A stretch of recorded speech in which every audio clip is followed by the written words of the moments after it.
Decide करेंगे। पर मैं बहुत सौभाग्यशाली अपने आप को मानता हूँ जब मुझे स्वामी करमवीर जी का आशीर्वाद मिलता है और हम इस परिवार से जुड़े हैं और इस परिवार को लेके अभियान चला रहे हैं, तो वहाँ पे भी मैं अपने आप को बहुत सौभाग्यशाली मानता हूँ। और शायद आप लोग भी अपने आप को सौभाग्यशाली मानते हैं कि एक कल्पामृत परिवार से हम जुड़े हैं। कल्पामृत परिवार का विजन क्या है? सबसे बड़ी क्या होती है किसी कंपनी का, ये हमारा विजन क्या है? तो कल्पामृत परिवार का विजन है, एक लाइन में मैं आपको बताऊंगा, मैं ज्यादा टाइम नहीं लूंगा। सर्वे भवन्तु सुखिनः सर्वे सन्तु निरामया। सर्वे भवन्तु सुखिनः सर्वे सन्तु निरामया। हमारा देश अभी संक्रमण काल से निकल रहा है। संक्रमण काल मतलब हुआ हम विकासशील देश से छटपटा रहे हैं कहाँ जाने के लिए? विकसित राष्ट्र बनने के लिए। अभी हम कौन सा राष्ट्र है? विकासशील है। ये संक्रमण काल चल रहा है और हमें छटपटाहट है कि नहीं? छटपटाहट है कि हम कब विकसित राष्ट्र हो। तो विकसित राष्ट्र कहाँ से होगा? हमारे कहने से, आपके कहने से, किसी के कहने से होगा या एक सीधा सा मंत्र से हम अपने राष्ट्र को विकसित कर सकते हैं? वो सीधा सा मंत्र क्या है? सर्वे भवन्तु सुखिनः सर्वे सन्तु निरामया। एक प्रोसेस है कि हमारे समाज के जितने भी वर्ग के जितने भी लोग हैं वो स्वस्थ जीवन जिए और सुखी जीवन जिए। हम अपने आप समृद्ध राष्ट्र हो जाएंगे कि नहीं हो जाएंगे? केवल कहने से, हमारे कहने से और आपके कहने से नहीं होगा।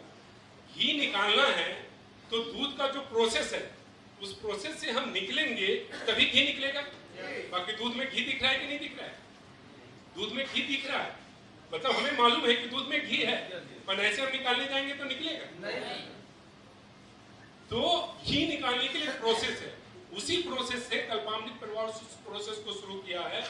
अब यहाँ पे एक चीज मैं आपको और बताऊंगा, सर्वे भवन्तु सुखिनः सर्वे सन्तु निरामया। हमारे समाज के हर वर्ग के लोग सुखी हो और समृद्ध हो। अब सुख का जो परिभाषा है सारे लोगों का अपना अपना होता है कि नहीं होता है? किसी को बेटा हो जाए सुखी, अपने को सुखी मानता है, पर हमारे कल्पामृत परिवार में हमने सुख को गणितीय सूत्र में पिरोने का प्रयास किया है। गणितीय सूत्र में, गणितीय सूत्र का मतलब होता है 3 + 2 5। तो सब लोगों के लिए 3 + 2 5 होगा या आप लोग दूसरे लोगों के लिए आंसर अलग होगा? सबके लिए आंसर ये होगा 3 + 2 5। तो हमने सुख को गणितीय सूत्र में पिरोया है और वो है सेहत प्लस समृद्धि। समृद्धि समझते हैं आप लोग? सेहत प्लस समृद्धि इज इक्वल टू सुखी। आपके ध्यान में आ रहा है? केवल दो चीज हमें चाहिए। अब देखिए कि हमारे पास पिछले दिनों दिल्ली में एक मेरा सेमिनार हुआ था, तो लोग धक्का मार के मुझे कॉर्नर में ले जाते हैं। मालूम है आपको? कुछ लोग मुझे क्या करेंगे, धक्का मार के कॉर्नर में ले जाते हैं और बोलते हैं कि साहब, उन्होंने मुझे जो बताया वो मैं बता रहा हूँ आपको कि मेरा बिजनेस स्कूल है 6000 करोड़ रुपए का। 6000 करोड़ रुपए का बिजनेस है। उनको गरीब मान सकते हैं भारत जैसे देश में? पर उनका कहना था कि मुझे सोने के लिए रात में स्लीपिंग पिल्स लेना पड़ता है और पिछले 3 दिनों से स्लीपिंग पिल्स को मैं डबल डोज कर दिया हूँ, फिर भी रात में नींद नहीं आ रही है। उनको आप सुखी कहेंगे? अच्छा, मैं एकदम सेहतमंद हूँ और मेरा बच्चा स्कूल में जा रहा है, जा रही है, और 3 महीने से हमने उसका फी नहीं दिया। बच्चे को बार-बार स्कूल की तरफ से एक नोटिस दिया जाता है कि भाई आप फी नहीं दोगे तो आपका नाम टिक ऑफ कर देंगे। तो ऐसी स्थिति में हम अपने आप को सुखी मानेंगे?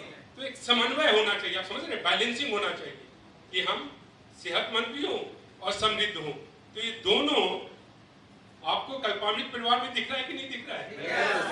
अच्छा, दूसरी बात मैं बताता हूँ। इसके पहले कि मैं शुरू करूं, एक चीज और मैं आपको समझाना चाहता हूँ। हमें बेचैनी है कि हम उन्नत राष्ट्र हों, पर हमारे पैरों में बेड़ी पड़ा हुआ है। मालूम है आपको? बेड़ी समझते हैं आप लोग? जंजीर है, हमारे पैरों में जंजीर पड़ा हुआ है। तो जंजीर के साथ हम कभी भी उन्नत राष्ट्र हो सकते हैं? नहीं हो। अब बेड़ी किसका है वो मैं आपके ध्यान में लाता हूँ। पूरे भारत की जनसंख्या आप 130 करोड़ ना माने, समझने के लिए केवल ये माने कि हमारे देश की जनसंख्या केवल 10 है। आइए विनय जी, आइए। हमारी देश की जनसंख्या केवल 10 है। समझने के लिए किसी को कहिएगा मत कि आके सिंह ने बोला था कि भारत की जनसंख्या कितना है, ऐसा मत कहिए। ये हाइपोथेटिकली है to make you understand in a proper way. अब मेरी बात पे आप यकीन करें, क्योंकि मैं हेल्थ के अलावा दूसरा कोई काम नहीं करता हूं और विशेषकर हेल्थ में भी मेरे जीवन का एक ही सपना है कि भारत क्या हो, भारत डायबिटीज फ्री हो। ये एक सपना के साथ मैं जीता हूं। मैं जागता हूं तो एक सपना के साथ, सोता हूं तो एक सपना के साथ कि भारत डायबिटीज फ्री हो। और उसके बाद भी चूंकि diabetes is a part of health, तो हेल्थ पे मेरा काफी सर्वे और रिसर्च चलते रहता है। तो हमने ये देखा कि 10 लोगों में से 5 लोग आज के दिन में बीमार हैं। 10 में से 5 लोग बीमार हैं। अब स्वाभाविक है कि यदि 5 लोग बीमार है तो उसकी देखभाल के लिए 2 आदमी को स्पेयर करना पड़ेगा कि नहीं करना पड़ेगा? यदि आपके परिवार में 5-5 आदमी बीमार है तो उसका देखभाल करना पड़ेगा कि नहीं करना पड़ेगा? तो आप देखें कि 5 और 2 और इधर हम रख देते हैं देखभाल करने के लिए, तो इधर संख्या कितना हो जाता है और इधर संख्या कितना बचता है? 3 से आप अपने राष्ट्र को उन्नत बना सकते हैं। और जो 5 आदमी बीमार है उसमें से 4 लोग, 5 में से 4 का मतलब परसेंटेज टर्म्स में कितना आ जाता है मालूम है आपको? 80%। 5 में 4 बीमार है उस 80%। 5 में 4 लोग जो बीमार हैं, अभी हमारे माननीय प्रधानमंत्री जी ने एक अभियान चलाया, फिट इंडिया मूवमेंट का अभियान चलाया है। तो उसमें उन्होंने कौन कौन से बीमारी का उल्लेख किया था? डायबिटीज, ब्लड प्रेशर, नहीं हार्ट का नहीं था, diabetes, blood pressure, thyroid, obesity. उन्होंने 4 चीजों का जिक्र किया था, diabetes, blood pressure, thyroid, obesity. पर मैं ये बताता हूं कि मेरे हिसाब से 5 बीमारी है जिसमें 4 लोग आ जाते हैं।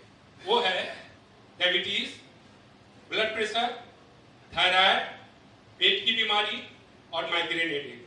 आप लोग समझ रहे हैं? Migraine headache, everybody is understanding? 5 में से 4 लोग बीमार हैं केवल इस 5 बीमारी से। किन किन से? Diabetes, blood pressure, thyroid, migraine headache, blood pressure, sorry diabetes, blood pressure, thyroid, migraine headache और पेट की बीमारी। पेट की बीमारी समझते हैं? Gas, acidity, constipation. और इसमें से 4 बीमारी को असाध्य बीमारी कहा गया है, diabetes, blood pressure, thyroid, migraine headache. इसको क्या कहा गया है? असाध्य। जीवन पर्यंत आप एलोपैथ का टैबलेट खाते रहिए और जीवन पर्यंत आपको इसके साथ जीना पड़ेगा।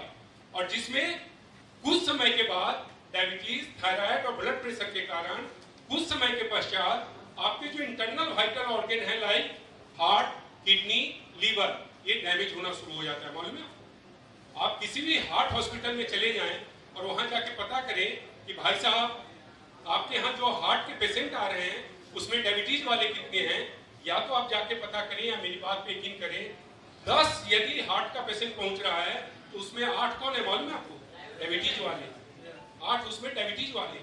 कितनी अच्छा, उस 8 आदमी का आप इंटरव्यू ले कि भाई साहब जब आपको पता चला कि मुझे डायबिटीज था तो आपने दवा लेना क्यों नहीं शुरू किया? जो आप हार्ट के केस तक पहुंच गए, वो उनका कहना होगा डे 1 से मैं दवा खा रहा हूं, डे 1 से दवा खा रहा हूं। मतलब डे 1 से दवा लेने के बाद भी स्थिति कहां पहुंच रही है? स्थिति पहुंच रही है कि हमारा हार्ट, किडनी, लीवर फेल हो रहा है। तो ऐसी स्थिति में हम कभी भी उन्नत राष्ट्र बनेंगे?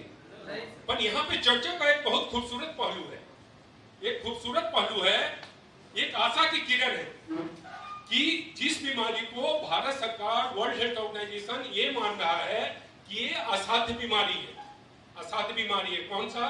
Diabetes, blood pressure, thyroid, migraine headache. पर मैं आपको यकीन दिलाता हूँ, और हमारे जो पुराने सदस्य हैं उनको मुझे यकीन दिलाने की जरूरत है? जो केवल नए सदस्य हैं उनको मैं यकीन दिलाता हूँ कि ये चारों का इलाज है। और किसके पास इलाज है? गौरवान्वित परिवार। अब मैं आपको ये बताता हूँ कि जिसको लाइलाज कहा जाता है उसका इलाज है आपके पास।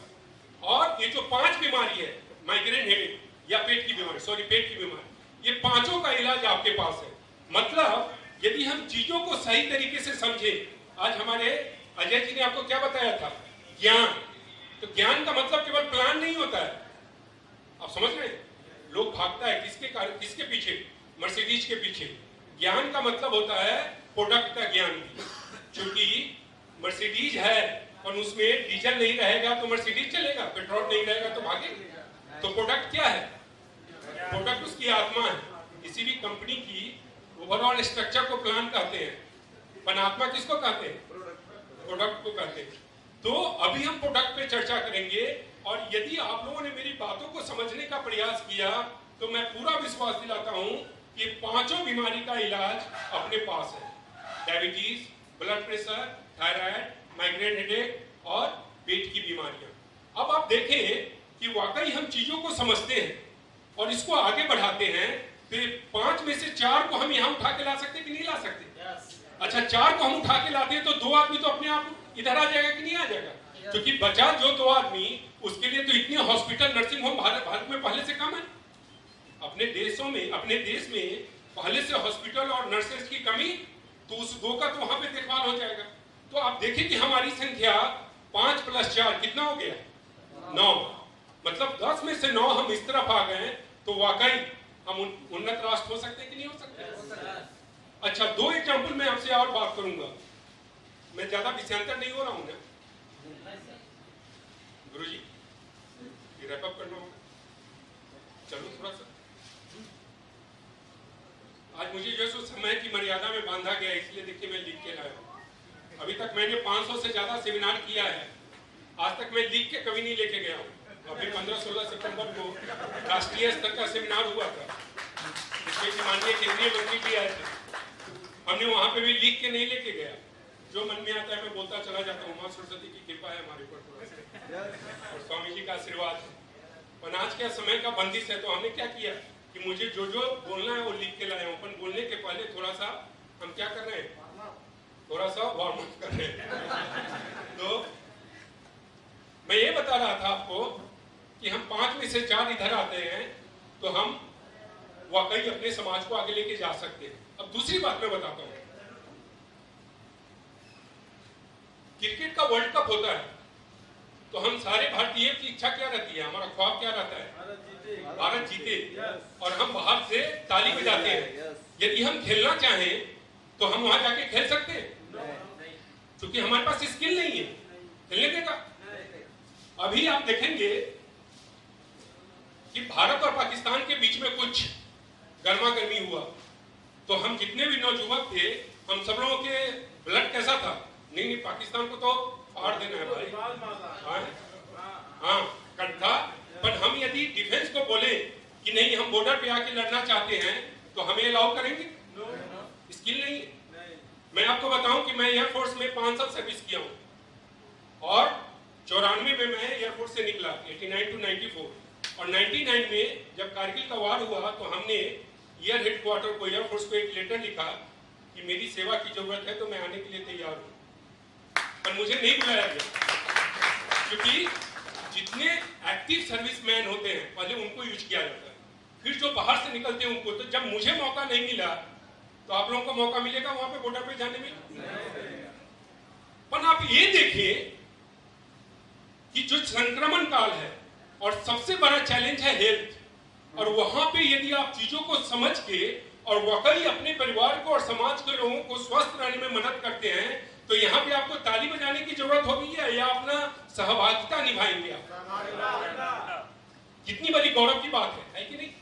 ये हमारे लिए गौरव की बात है कि बाकी जगह तो हमने चूक गया, बहुत सारे जगह हम लोगों ने चुका है कि नहीं चुका है। पर ये संक्रमण काल में इस तरह के मौका आया है, एक संक्रमण काल है और एक मौका आया है कि हम अपनी सहभागिता को निभाएं और खुद और अपने परिवार के लोगों को, समाज के लोगों को हम स्वस्थ रहने में मदद करते हैं, तो राष्ट्र की सेवा इससे बढ़ के कुछ भी नहीं हो सकता। आज के दौर में इससे बढ़ के राष्ट्र की सेवा नहीं हो सकता है। कभी तो देखे कि मैं एयरपोर्ट छोड़ के भी आपके साथ कदम में कदम मिला के अभी मैं इसी रास्ते पे चल रहा हूँ कि नहीं चल रहा हूँ? मैं आपके साथ चल रहा हूँ। अब हम हेल्थ की बात करेंगे। यार कैसे वाकई हम डायबिटीज फ्री लाइफ जी सकते हैं क्या? तो कैसे जिएंगे? क्या केवल कहने से हो जाएगा? वाकई हम जी सकते हैं। हमारा जो शरीर है इसमें सबसे इंपॉर्टेंट होता है, उसका नाम है ऊर्जा। हमारे शरीर को सबसे जो ज्यादा जरूरी है उसका नाम क्या है? ऊर्जा। यहाँ तक